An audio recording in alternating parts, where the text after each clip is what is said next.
Hi friends, நான் உங்கள் நண்பன் குட்டி. இன்றைக்கி கேஸ் அடுப்பில் குக்கரில் நம்ம 1/2 கிலோ 4 நபர் சாப்பிட்ற அளவுக்கு மஷ்ரூம் பிரியாணி என் பொண்ணுக்காக செஞ்சேன். முன்னாடி எப்போவுமே கேஸ் அடுப்பில் குக்கரில் செய்யும் போது அந்த விசில் கரெக்டாக இருக்கான்னு செக் பண்ணிக்கோங்க, ஊதி பார்த்துக்குங்க. ஏன்னா அது ரொம்ப ரொம்ப முக்கியம். குக்கர்னு எடுத்தால் அதை செய்யணும். இன்றைக்கி யூனிட்டி பாஸ்மதி அரிசியில் நம்ம 1/2 கிலோ செய்ய போகிறோம். சரியான அளவு, தெளிவான விளக்கம், நிறைய விளக்கம் உங்களுக்கு ஈஸியாக சொல்லிக் கொடுக்க போகிறேன். வீடியோவை தொடர்ந்து பாருங்கள். இந்த அரிசியை முன்னாடி நல்லா 3க்கு 4 முறை தண்ணி ஊற்றி பிசைஞ்சு அதில் இருக்கிற அந்த கொழுகொழுப்பு தன்மையை எடுத்திங்கன்னா உங்களுக்கு நல்ல உதிரியாக கிடைக்கும். சரிங்களா? அரிசியை எப்போவுமே பிரியாணின்னு செய்ய ஆரம்பிச்சிட்டா முதல்ல நீங்கள் அலசி ஊற வச்சிடுங்க. அப்புறம் 1/2 கிலோ செய்கிறதுக்கு ஒரு கிலோ அளவுக்கு குக்கர் எடுத்துக்கிட்டேன். கண்டிப்பாக இந்த அளவு ரொம்ப முக்கியம். நான் வீடியோவில் தெளிவாக சொல்கிறேன் பாருங்கள். அந்த 100 கிராம் சிட்டிகையில் 100 கிராம் எண்ணெய் சரியாக ஊற்றிருக்கேன். எண்ணெய் கரெக்டாக ஊற்றணும். அதிகமாக ஊற்றக்கூடாது, கம்மியாக ஊற்றக்கூடாது. இது கூட பட்டை, கிராம், ஏலக்காய், ஒரு 3 துண்டு பட்டை, ஒரு 3 துண்டு ஏலக்காய், கொஞ்சமாக பெருஞ்சீரகம், அது கூட நம்ம பிரெஞ்சி இலை. இதோட அளவு உங்களுக்கு நான் தெளிவாக டிஸ்பிளேல கொடுக்குறேன். இப்போது இது கூட ஒரு 3-4 பச்சை மிளகாய் உடச்சி சேர்த்தாச்சு. இது கூடவே 150 கிராம் வெங்காயம் சேர்த்து எங்கள் வீட்டில் அந்த பறித்த புதினா தழை, ஃப்ரெஷ்ஷான தழை, இது கூட மல்லித்தழை கொஞ்சம் சேர்த்து நான் இப்போது வெங்காயத்தை நல்லா பொன்னிறமாக வதக்க போகிறேன்.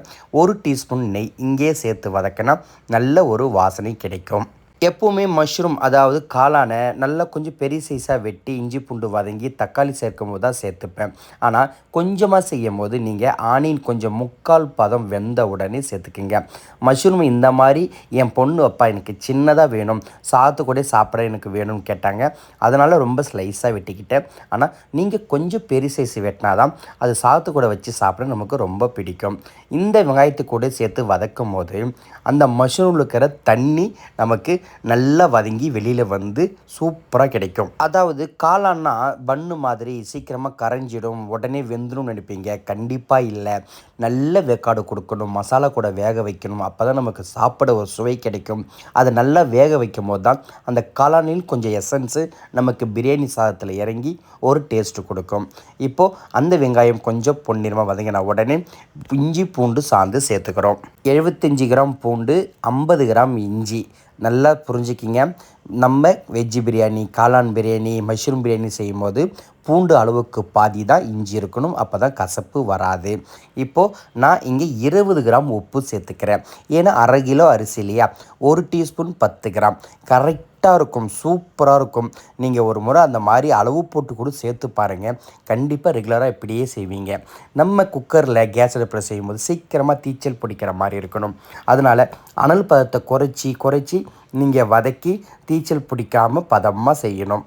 அப்புறம் அந்த எண்ணெய் பிரிஞ்சு வந்த உடனே எப்பவும் நம்ம செய்முறை மாதிரி தக்காளி சேர்த்துணும். தக்காளி நல்லா வதக்கணும். இது கூட உடனே தனி மிளகாய் தூள் சேர்த்துக்கணும். ஒரு 7 கிராம் 8 கிராம் அளவுக்கு நீங்கள் சேர்த்திங்கன்னா காரம் கரெக்டாக இருக்கும்.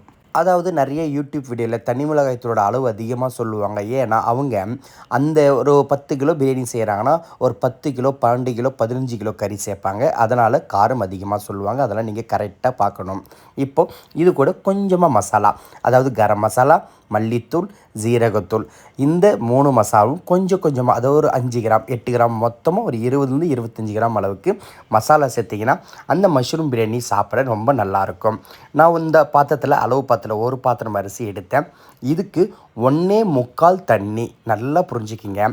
3 கிலோவுக்கு மேலே செய்யும் போது 1க்கு 1.5, 1/2 கிலோ 3/4 கிலோ 1 கிலோ செய்யும்போது யூனிட்டி பாஸ்மதி அரிசிக்கு அது குக்கரில் 1க்கு 1.25 வைங்க. விறகு அடுப்பாக இருந்தால் 1க்கு 1.5 வைங்க. இந்த மாதிரியான ஃபிசிக்கலான வேலைகளை தான் என் வீடியோவில் உங்களுக்கு நான் சொல்ல வரேன். இப்போது நான் 1.25 அளவுக்கு தண்ணி ஊற்றி அந்த மசாலாவும் தண்ணியும் ஒன்றா கலக்கணும், சேரணும். இந்த இடத்துல நீங்கள் கொதிக்கவே விட்டுறக்கூடாது. தண்ணியை அப்படியே அனலை ஸ்லோ பண்ணிடணும். நான் வீடியோ எடுக்கலை, ஸ்லோ பண்ணி சிம்மில் தான் இருக்கணும். இந்த இடத்துல அந்த லெமன் ஜூஸ் ஒரு பழம், அதாவது அதில் ஒரு பாதி, சின்ன பழமாக இருந்தால் ஒரு பழம், பெருசாக இருந்தால் ஒரு பாதி அளவுக்கு சேர்த்து இது கூட அரிசி பார்த்திங்களா, நான் அந்த தண்ணி ஊற்றுறோன்னே வடிகட்டிட்டேன். ஒரு பெரிய பாத்திரத்தில் வச்சுருக்கேன், ஒரு சைடாக வச்சுருக்கேன். தண்ணி அந்த பக்கம் கொஞ்சம் இருந்தாலும் அந்த பக்கம் ஓரம் ஒதுங்கி நின்றுடும். இந்த பக்கம் அரிசியாக்கிறத மட்டும் அள்ளி போடுறேன். நல்லா புரிஞ்சுக்கிங்க. வீட்டில் செய்யும்போது நீங்கள் எந்த இடத்துல தான் அதிக தவறு செய்வீங்க. அதாவது அப்படியே கையால் வடிகட்டிட்டு அது தண்ணியோடு அள்ளி அள்ளி போடுவீங்க. பிரியாணினா என்ன, பிரியாணிக்கு ஒரு அளவு ஒரு செய்முறை இருக்குது. அதனால் அளவோடு தண்ணி ஊற்றுறோம். அதுக்கப்புறம் அரிசி சேர்க்கும் போது தண்ணி சேரக்கூடாது. கண்டிப்பாக மனசில் வச்சுக்கிங்க. இப்போது இந்த தண்ணி ஊற்றின உடனே இதே இடத்துல உப்பு காரம் செக் பண்ணி சரி செஞ்சு தான் மூடணும், மறந்துடாதீங்க. அதுக்கப்புறம் நம்ம எது செஞ்சாலும் மாற்ற முடியாது. இப்போது இந்த மாதிரி மூடிட்டு திரும்பவும் அந்த விசில் சரியாக இருக்கான்னு சொல்லி ஒரு தடவை மேலேயும் கீழேயும் செக் பண்ணிக்கோங்க. குக்கரில் செய்யும்போது ரொம்ப பாதுகாப்பாகவும் சேஃப்டியாகவும் செய்யணும். அதுக்கு ஒரு முதல் தளம் அந்த விசிலை செக் பண்ணுறது. அப்புறம் இந்த குக்கர் மூடியில் ஒரு கேஸ்கெட் ரப்பர் போடும், இந்த ரவுண்டு காமிக்கிறேன் பார்த்தீங்களா, அந்த இடத்துல அதை சரியான முறையில் போடணும், மாற்றி போடக்கூடாது. அப்படி பண்ணால் கூட சைட்லேருந்து உடனே ஆவி நமக்கு வெளியில் ப்ரெஷராக அடிக்கும், மேலே அடிபட்டுடும். இப்போ தான் குக்கரை பற்றி முக்கியமாக சொல்ல போகிறேன். அதாவது 1 கிலோ குக்கர், 1 கிலோ அரிசி வேகிற குக்கரில் நீங்கள் போயிட்டு 1 கிலோ அரிசி செய்யக்கூடாது, 3/4 கிலோ தான் செய்யணும். வீடியோவை தொடர்ந்து பாருங்கள், இன்னும் விளக்கமாக சொல்கிறேன். முதல் விசில் வந்துடுச்சு. இந்த விசில் வரும்போது நமக்கு தண்ணி அப்படியே லேசாக அடிக்கும் பார்த்தீங்களா, அந்த மாதிரி வந்தாலே உங்களுக்கு உள்ள அன்ஈவன் ப்ராசஸ் தான் நடக்கும். அதாவது இது 2வது விசில். இந்த டைமில் நான் அப்படியே அடுப்பை ஆஃப் பண்ணிடுறேன். நல்லா பார்த்துக்குங்க, சரிங்களா? ஏன்னா அந்த தண்ணி மாதிரி வந்துட்டாலே தண்ணி உங்களுக்கு உள்ளே அதிகமாக இருந்து உங்களுக்கு சரியான முறையில் சமமாக அந்த அரிசி வேகாது. அதாவது உள்ள அனல் பதம் ரொட்டேஷனில் வேகும், பிறண்டு வேகும். அந்த இடம் அதுக்கு பத்தாமல் ஒரு இடம் தீச்சில் பிடிச்சிடும், ஒரு இடம் மசாலா நின்றுடும், ஒரு இடம் தண்ணியாக இருக்கும். இந்த மாதிரி பிரச்சனைலாம் ஸ்டார்டிங்கில் நீங்கள் எல்லாருமே பார்த்துருப்பீங்க. அதெல்லாம் நீங்கள் பார்த்து கரெக்டாக செய்யுங்க. இப்போது அந்த ப்ரெஷர் ஃபுல்லாக வெளில வந்துருச்சான்னு செக் பண்ணிவிட்டு தான் நீங்கள் இந்த மூடியை ஓப்பன் பண்ணணும். நல்லா புரிஞ்சுக்கிங்க.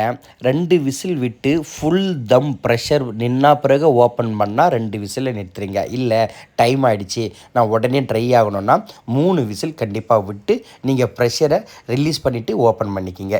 எப்போவுமே குக்கரில் செய்யும்போது கொஞ்சம் நீர் மாதிரி இருக்கும், மசாலா மேலே இருக்கும்.